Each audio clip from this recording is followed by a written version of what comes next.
Hello, I'm David Goldsmith, and welcome to Project Moon Hut. You're watching this video because probably somebody sent you a link to the Macedonia presentation, or I did. And today, while sitting on my patio in this beautiful afternoon, I just recorded another audio of an explanation part of the presentation that I wish I had done properly while I presented. I had been on stage 4 times during that time in Macedonia, and I had omitted just these few minutes or pieces of information that I think would have improved the value of the presentation. Not to say there's not a lot of value, it's just that this would have helped.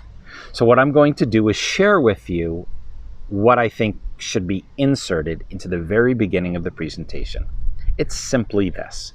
You will watch a 2-minute presentation of what is called the overview effect. And during the overview effect in 1968, Apollo 8 went up, it went around the moon, and on the way back, one of the astronauts wanted to take a picture of the Earth. It was against NASA policy to do that, so they had a little bit of a disagreement. But that photo was taken, and it's one of the most well-known photographs in history. It is the first time humans have seen the Earth from afar.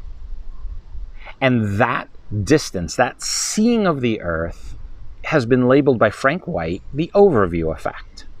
It is that profound change by seeing where we are in the universe and the Earth.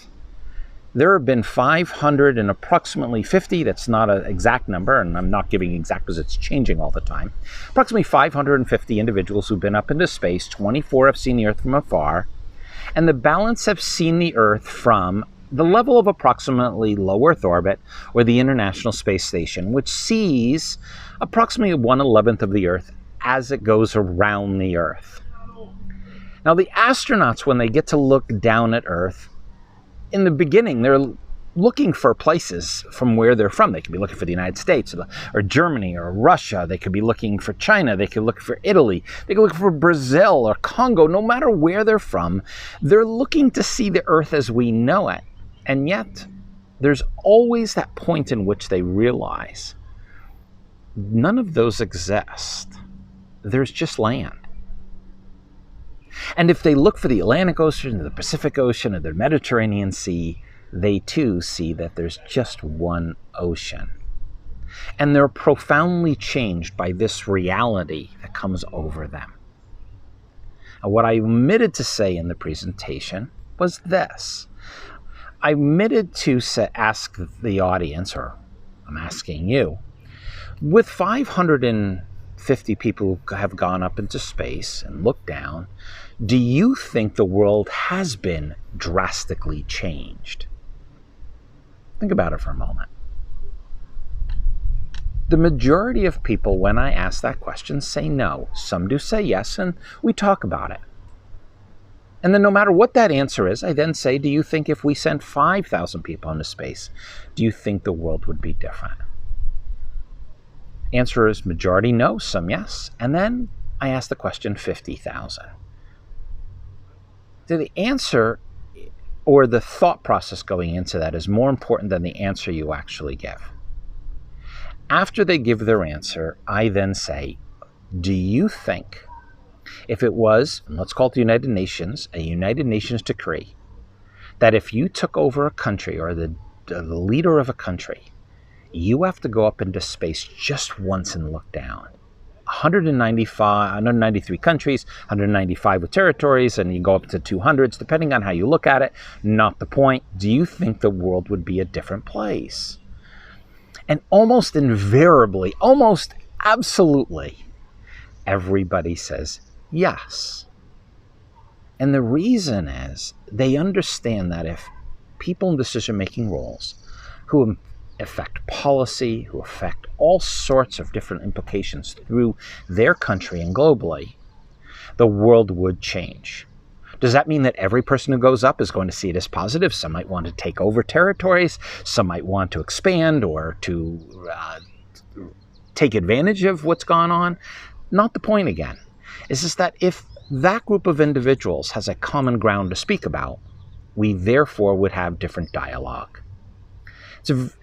And if we tie that back to Project Moon Hut, here's where we fit in. Right now, it costs about $55 million to send up an astronaut using SpaceX. The Russians are still cheaper to be able to ship up in their Soyuz rocket.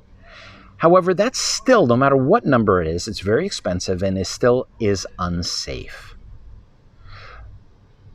If Project Moon Hut, when Project Moon Hut achieves its target of a box with a roof and a box with a roof and a door on the moon, a moon hut, H-U-T. In order to achieve that, we would create and make space safer, faster. All the components which will enable us to achieve something such as this type of initiative. Now, the presentation I was asked to give had nothing to do with describing Project Moon Hut. What you're about to see, or you're seeing, is a video that goes over some of the construct in which we've created. And hopefully when you're done, you're going to reply to the person who talked to you, or you can reply back to me and say, I want to know more. I want to know how I can get involved. Project Moon Hut's directive is this, to make it simple for you. We are looking to establish a box with a roof and a door on the moon, a moon hut. It was named by NASA. We want to do it through the accelerated development of an Earth and space-based ecosystem. Then we want to take the paradigm shifting and the innovations created and those endeavors and turn it back on Earth to improve how we live on Earth for all species. So with that said, I hope you enjoy the presentation, and I'm looking forward to hearing from you. Thanks.